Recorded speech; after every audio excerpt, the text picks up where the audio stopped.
accessible and very hot. cold. It's actually very cute. Really? I was really surprised. Like, I don't know that I'd want to live there for too long, but if I were in my 20s, I wouldn't mind living there for a couple of years. It was Really? yeah, they got some stuff going on there. She met in college there, so. Oh, she went to college there? Yeah. That makes more sense then. Well, she got to Miami and she decided she didn't want to leave Miami and then she Where'd she go? Idaho? You're talking about Nebraska? Yeah. Omaha, yeah. Same difference in my brain too, but. Idaho's supposed to be gorgeous. Idaho? Yeah, actually, I've heard that too. I've never been. That's one state I've never been. Yeah, not either. But it looks, yeah, some of Huh. I wouldn't want to leave Miami. She don't want to leave Miami. I wouldn't either. She's talking about getting a job, maybe a job.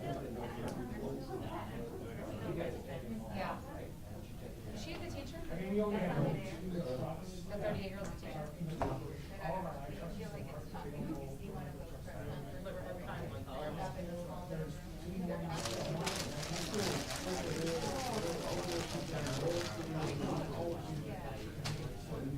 The other one working on it.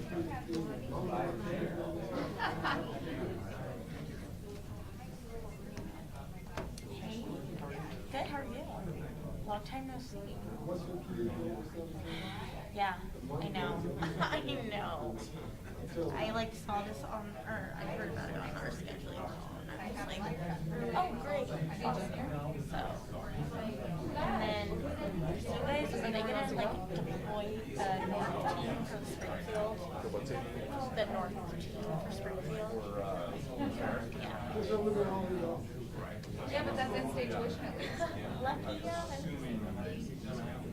That way people from Yeah. this state can go to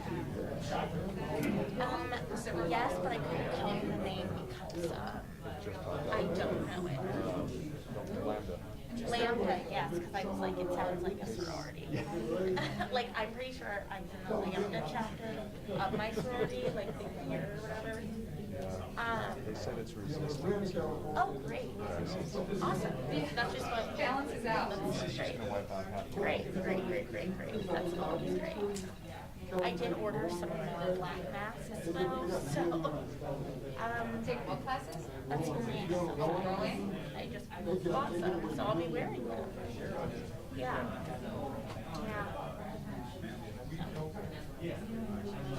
Yeah, we're supposed to, we're just gonna head down next Monday, so just me and her right now. We hired a man person though, so that's exciting. Is that CPS? Yeah.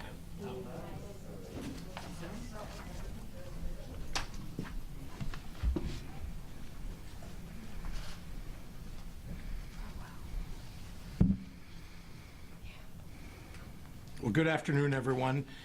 I'm here with, of course, Illinois Department of Public Health Director Dr. Ngozi Ezike to address the growing threat of the Delta variant of the COVID-19 virus.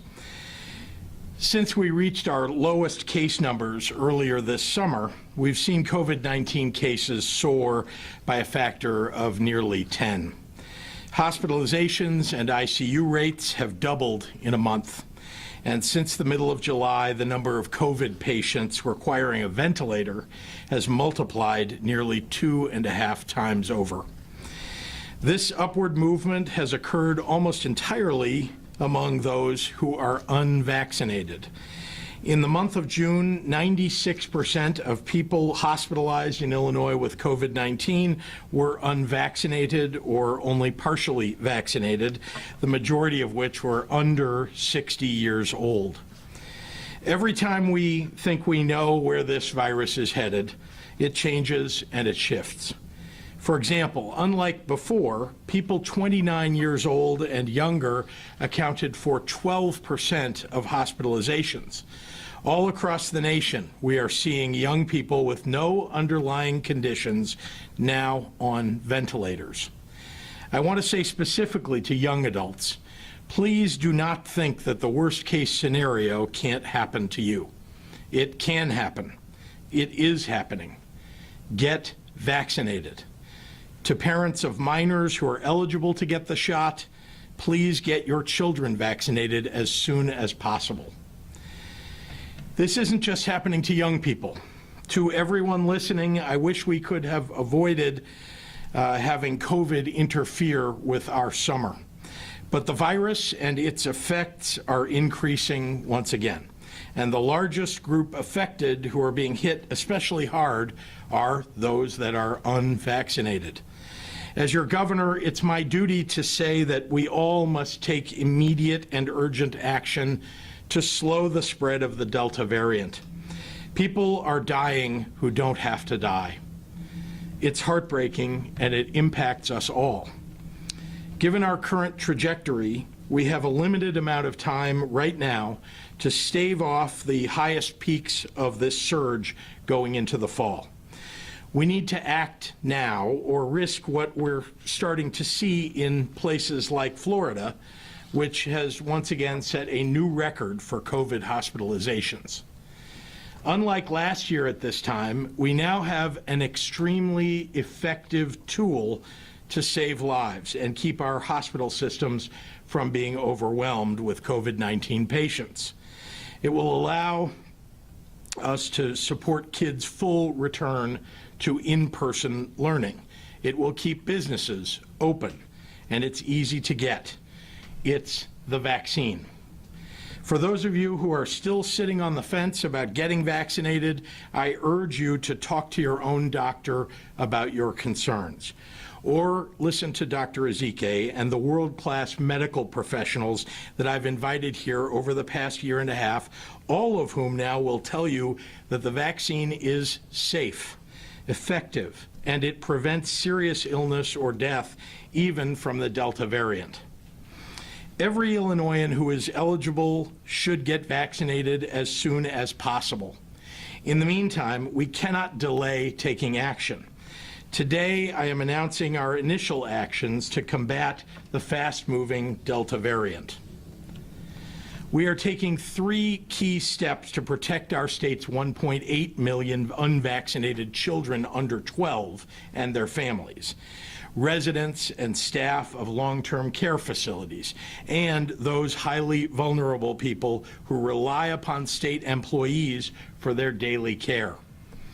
First, far too few school districts have chosen to follow the federal Centers for Disease Control prescriptions for keeping students and staff safe.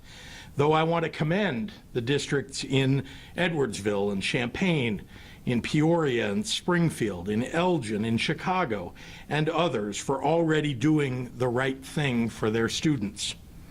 Given the CDC's strong recommendation, I had hoped that a state mask requirement in schools wouldn't be necessary, but it is. The Delta variant is highly transmissible, more so than any other previous forms of this virus. Because of the lower rates of vaccination among teens aged 12 to 17, because the vaccine has not yet been approved for children under 12, because there are many people who are reluctant across some of the districts to adopt the CDC's guidance, effective immediately, all P-12 schools and daycares in Illinois must follow the CDC guidance of universal masking inside, regardless of vaccine status. My goal has always been to safely bring all kids back into the classroom at the start of the school year and, crucially, to keep them there. Without these measures, we would likely see many more outbreaks than in the latter half of the last school year. Preventing outbreaks from the start also prevents kids from having to stay home because they're sick or in quarantine. This requirement extends to P-12 sports. Face coverings will be required for all indoor recreation, whereas outdoor, where transmission risks and rates are lower, athletes and coaches will not be required to mask. We will continue to encourage school districts to make sure their athletes are tested regularly to catch any potential outbreaks early. and to ensure that schools have what they need to adhere to the new mask requirement. My administration is ready to supply masks to any school districts that need them. That's on top of the free COVID-19 testing supplies we're providing to all of our public schools statewide. Throughout this pandemic, we've shifted public health protocols as circumstances have changed, and will continue to do so. We'll continue to watch for things like a significant reduction in transmission, the availability and utilization of vaccines for school-aged children under 12, and additional guidance from the CDC. And as we see developments in those areas, we will adjust our requirements for schools accordingly. Again, our goal has always been to make sure that every child can go to school this fall and that the school environment is safe for everyone. Today, I'm also announcing that Illinois will require vaccinations for all state employees who work in congregate facilities such as our veterans' homes, our corrections facilities, and the Department of Human Services developmental centers and psychiatric hospitals. Our most vulnerable residents, such as veterans who can't live on their own and adults living with developmental disabilities, have no choice but to live amongst these workers. By and large, residents of these state-run facilities have done what they can do to protect themselves by getting vaccinated. For example, residents of our state's veterans' homes have vaccination rates of 96%, 98%, and even 100%. And yet, many of the long-term care facilities' employees have themselves not been vaccinated. They run the risk of carrying the virus into work with them. And then it's the residents who are ending up seriously sick, hospitalized, or worse. It's a breach of safety, it's fundamentally wrong, and in Illinois, it's going to stop.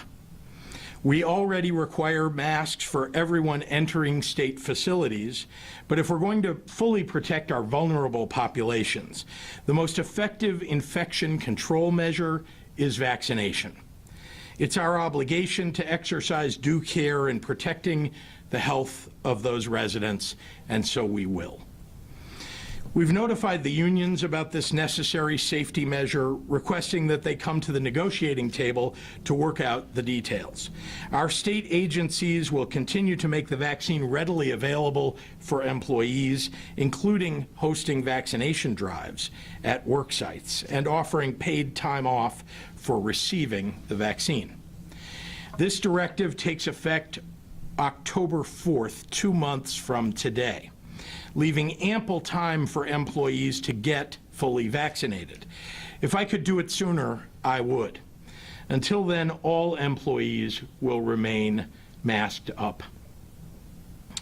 Finally, I'm announcing a universal mask mandate in all long-term care facilities, across Illinois, including those that are privately owned and operated. This means everyone, vaccinated or not, must wear a mask when in a facility with long-term care patients and residents. This is already standard practice in much of the industry, but while the Delta variant rages on, I want to leave no doubt on the need for compliance. I will continue to listen to the IDPH and other experts to evaluate any and all necessary action to protect children, prevent death, and support our healthcare systems. I'm asking private employers to do the same. Already we've seen companies with Illinois operations like Tyson and Google announce vaccine requirements for employees. I applaud those employers who have taken steps to protect their employees, their customers, and the public from the virus, and I hope to see others join them. Most crucially, I'll be putting out a call to all long-term care facilities and nursing homes in the state of Illinois. Your workers are on the front lines of protecting thousands of our elderly loved ones. But across the state, staff vaccination rates are dramatically lower than those of your residents. At a troubling number of facilities, staff vaccination rates are below 25%. I want to end with a message for our vaccinated residents. I know this is hard. You did the right thing for yourself, for your family, for your community, and now, because of the new Delta variant and the high number of unvaccinated people in the United States, it feels like we're going backwards in this journey. Please remember that the vast majority of vaccinated people are safe. No vaccine is 100% effective, and hearing about breakthrough cases on the news can feel scary, even when breakthroughs are rare and mild. But the likelihood of a vaccinated person testing positive for COVID-19 remains extremely low.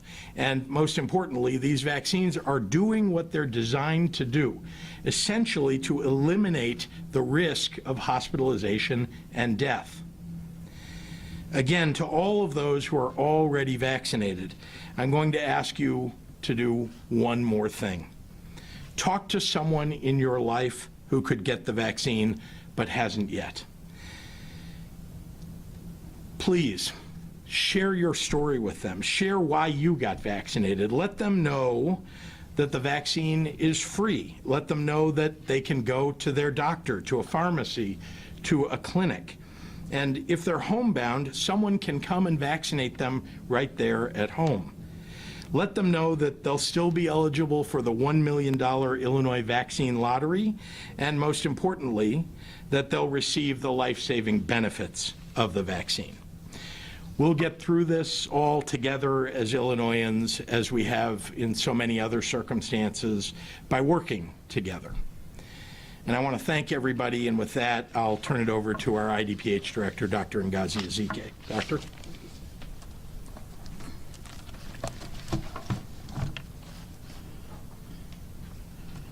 Good afternoon, and let me start by thank you, Governor, for taking these decisive steps to keep our state safe.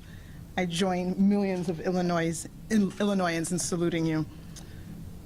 I wish the circumstances were more favorable, and it's not news to anyone. We are seeing an increase in COVID-19 cases, and even more concerning, an increase in the COVID-19 hospitalizations, including among our youth.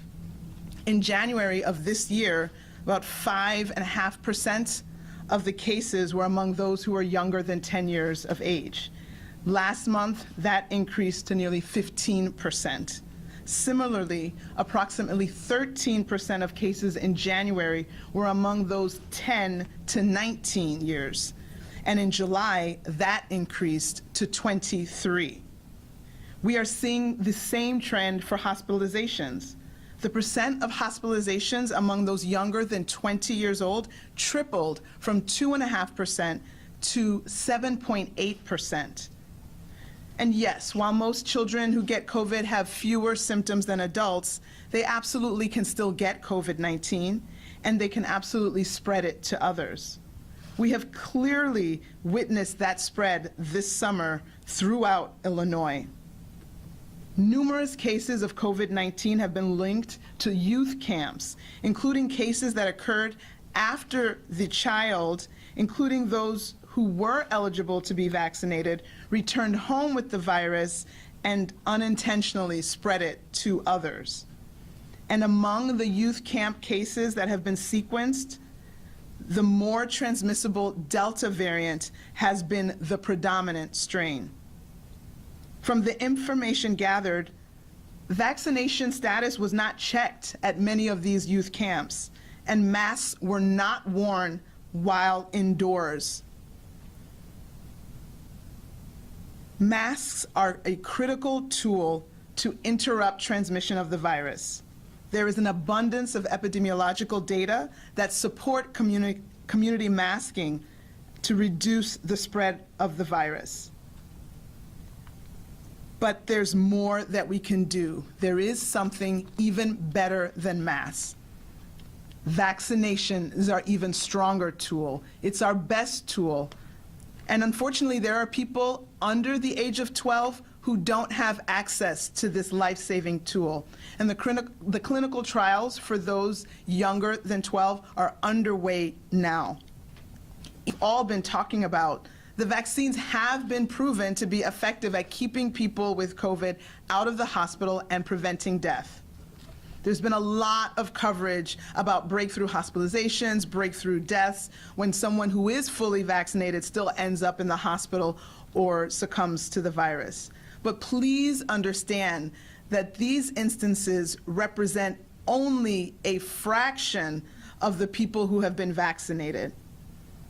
More than 6 million people have been vaccinated in Illinois, and congratulations to those of you who made that important choice. And of those over 6 million people who have been vaccinated, there have only been 714 hospitalizations. There have been 180 deaths, but that's roughly 0.01%, 1/100th of 1% of people who have been fully vaccinated who have been hospitalized, and 3/1000ths of 1% of people who were fully vaccinated who have perished. The overwhelming majority of cases, the hospitalizations, the deaths, are among those who are not vaccinated. And the majority of transmission is also among the unvaccinated. Thus the phrase that it has become a pandemic of the unvaccinated. But the key is that we actually have the tools to turn the tide on the next wave. And that next wave wants to threaten us if we don't avail ourselves of these tools. Let's do what's right, not just for ourselves, but for our neighbors and our entire communities. Now I'll repeat the comments in Spanish. Buenas tardes.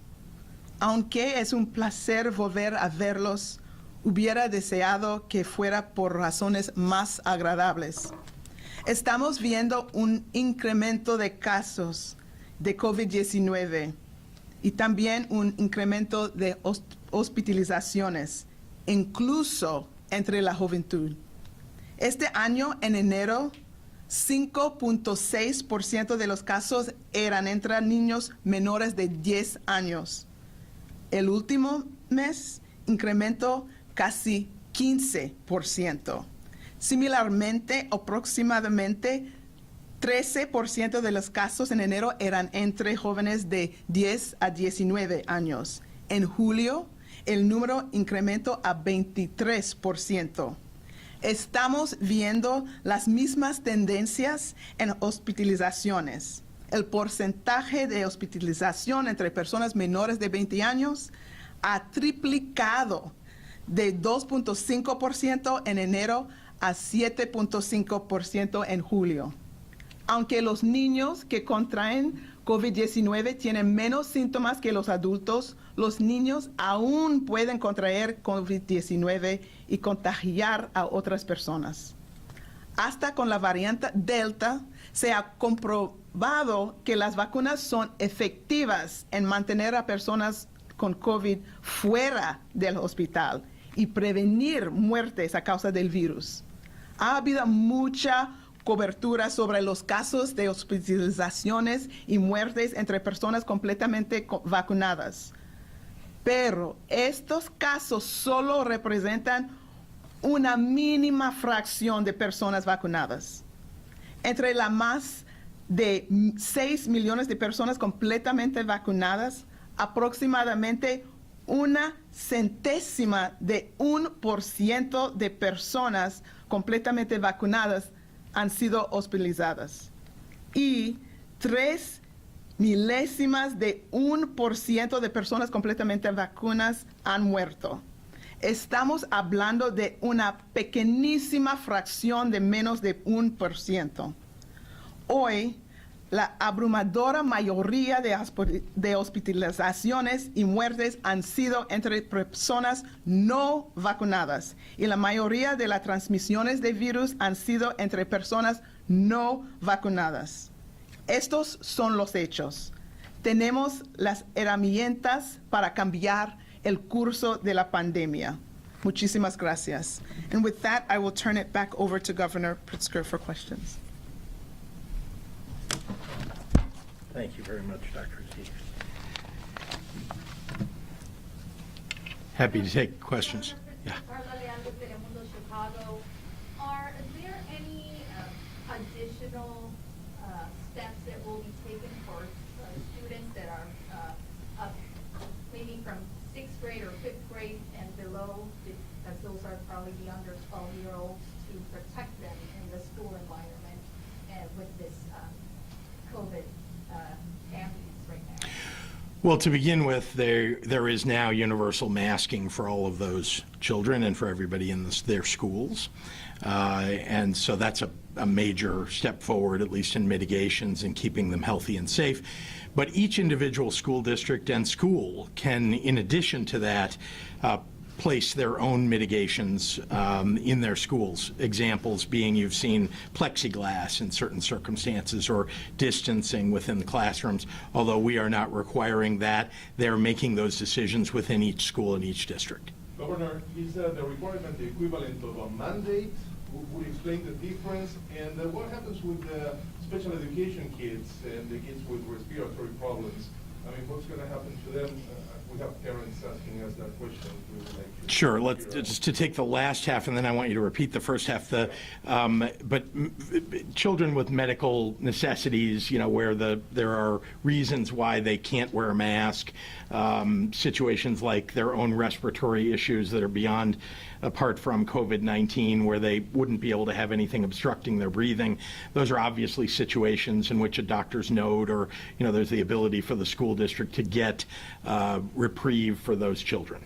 And the first question was the difference between the requirement and the mandate. Is it still a mandate? This is a mandate. This is a mandate across our K-12 schools, our P-12 schools, and childcare, to make sure that we're keeping those children, the unvaccinated as well as the vaccinated, safe, and their families, importantly, because this, as you know, this virus can be taken home fairly easily. We now know more from the CDC from their reports. Governor, a number of parents are asking, what has taken so long for you to act? You've seen the problems that have gone on at school district meetings, what's taken so long? And others apparently are maybe preparing to file lawsuits to challenge the legal authority for this mandate. Can you address those? Sure. Well, first of all, there has been substantial spread across the state. And, it's important that, as I watch these numbers, as the IDPH tracks this across the state, that we take action. We want to take action at the proper time. We want to make sure that we're keeping our hospitals as open as possible, so there are beds available even for people who might have other kinds of ailments. And so we're doing this, I think, at the right time, and making sure that as schools get back in session, that we're limiting the spread, mitigating the spread. Sorry, you were asking about people suing? There's already talk that some parents may be looking at potentially filing lawsuits, saying that you don't have the legal authority to make a mandate in schools like this. We have the legal authority to enforce this, and we will if necessary. What we think is going to happen is that schools will follow this, do the right thing. Again, this is about keeping our children and their families safe. That's what we're trying to do. We're trying to get every child into school every day so that they can learn properly. We left it open to school districts last year to make the kinds of adjustments that they needed to keep kids in school. And this year, because things are very different, now that we have a vaccine available for at least every person 12 and over, including all the people, obviously the adults that work in schools, we now have the ability to keep many of those people safe, but we also have kids who are unvaccinated, so we're trying to do the best we can for them and their families. I know you had a question. I'll come back to you, Amanda. Yeah. My question is, are you still considering, or are you at all considering a universal mask mandate outside of schools and other, throughout the state and other buildings inside? It's not something on the table, but obviously we monitor these numbers very closely and we make adjustments as necessary. Amanda. Governor, I have a couple of COVID questions, if you wouldn't mind coming back later for non-COVID questions. But the COVID questions are, first of all, what is the recourse if you have a parent who, says, I don't want my child to be masked, or a teacher, are you expecting districts to fire teachers, let go of them? What is the recourse there? And can you also address the GOP is saying that you should be taking down your first ad for re-election, saying that it is too soon to be taking a pandemic victory lap? So obviously, schools are the ones that are responsible for keeping their school environment safe. This is something that's endeavoring to help them. Schools can be held liable if they don't follow the mandates that are put in place. There's even the ability for the state to revoke recognition status for a school, though I think that's something that would happen long after other mitigation or other efforts are made to get a school to impose mitigations and to maintain the mask mandate. As far as my response to the question about ads, I'll just say that we're celebrating the fact that the people of Illinois have stepped up and are doing the right thing, following the mitigations, have kept our state safe. And obviously, as the virus, which is unpredictable, now has a Delta variant, we're addressing it as best we can with masks in schools, requiring people who are providing service to those who are vulnerable in the state to be vaccinated. Those are, I think, the right things to do, and nobody's doing what they're describing. What we're doing is simply saying that Illinois is doing a good job of addressing the challenges that we're faced by this very unpredictable virus. I think, sorry, I'll just over here and I'll come back. Yeah. Governor, can you just, two questions. First, can you just elaborate a little bit more on how the state can enforce this mandate in schools? That's question number one. Question number two is, could this potentially be a first step to requiring all kids under the age of 12, or K through 6 kids, going remote again? Again, that is not on the table. We have many different tools today than we had 6 or 8 or 12 months ago. Actually, I'll just say 8 months or 12 months ago. And that is, we have vaccinations available. People should go get vaccinated. That is the most important thing you can do to keep yourself, your community, your school safe. We hope that people will take advantage of that. That will reduce the need to have masks. And indeed, that may be the reason as we see vaccines available for kids under 12. That's one thing that we'll take into account as we're contemplating how long a mask mandate might need to stay in place in schools. But that's what we're talking about today, is mask mandates in schools, and to make sure we're keeping the most vulnerable people in care of staff who should be vaccinated, making sure that they're getting vaccinated so we keep everybody safe. And then just if you could please elaborate a little bit more on enforcement. Sure. How you plan to enforce this. Sure. Well, let's be clear. Most school districts are trying to do the right thing to begin with. They want to do the right thing, and they are the ones who are on the ground addressing the kids, the parents, and anybody who doesn't want to wear a mask. In terms of a school choosing not to do that, I told you there are 2 ways in which they might be, these mitigations and the mandate might be enforced. One is the liability that they will suffer. They all have liability insurance. If you're not following the state mandate, it is reasonable that someone might file a lawsuit against a school if someone gets sick in that school as a result of a school simply not following these mitigations. That's one. And 2 is ISB, the Illinois State Board of Education, has the ability to remove recognition status for a school if it isn't following the mandates. And I don't expect that we'll have to go there, but that is another enforcement mechanism. Yes, this. Sorry, you say these are some initial actions, but you also say there's substantial spread already going on in the state. What are the rest of the actions? Why not do it more quickly? Why not do it for all state workers? Why not introduce the rest of them right now? Why not October? As you've seen, there are, there's a menu of options for managing through waves of this virus. And so we're simply taking advantage of what we think will work for the most vulnerable populations to keep them safe.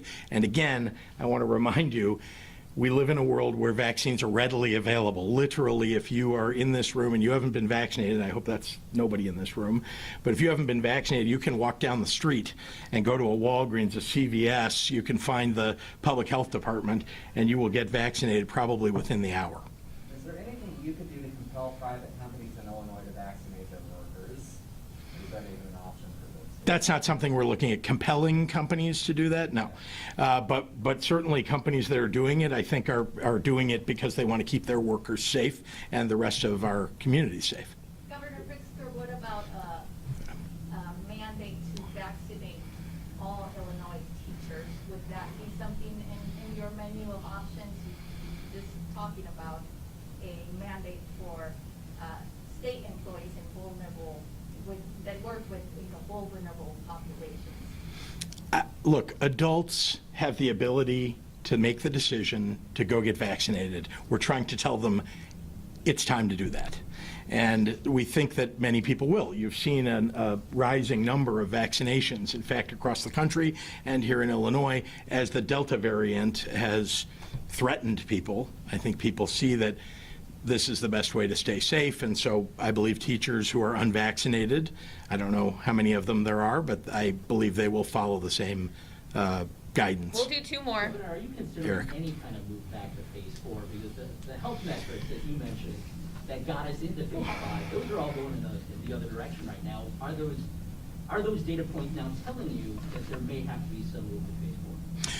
We're no longer in the kind of mitigation plan that you're talking about. We live in a world now where there are vaccinations available to everybody, and what we're trying to do is address the vulnerable and make sure that everybody, wherever there is a problem, and you've seen there's been, a high likelihood of spread in certain areas and, red alert in other areas. And so we're essentially focusing in on those areas and doing everything we can to get everybody vaccinated. And that's really what our plan is right now. Last one. Limit of capacity limits like we saw in phase 4, is that on the table? Again, there's a menu of options for mitigations, but these are the mitigations that we're putting in place right now.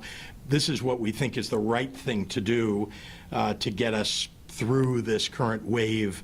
But again, we're evaluating every day. This virus, I think, I don't need to say it again, but I will. This virus is, frankly,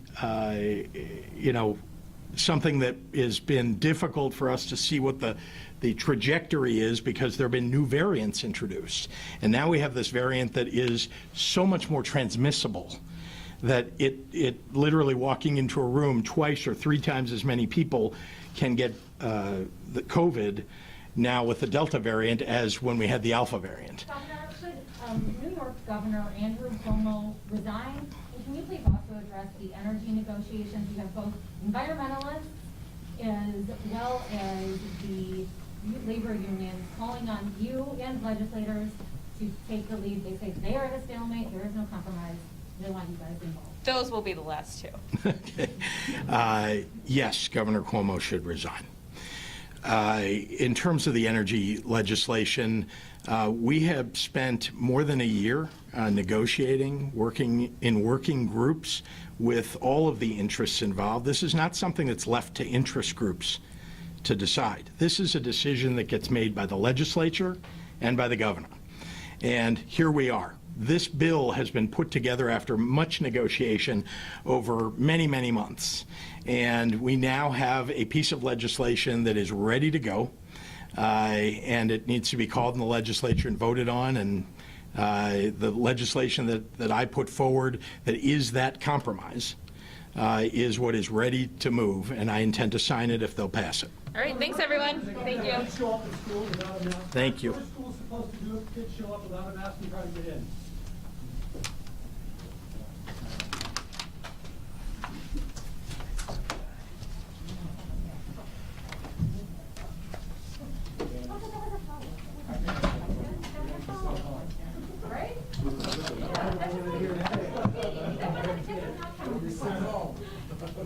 In mind.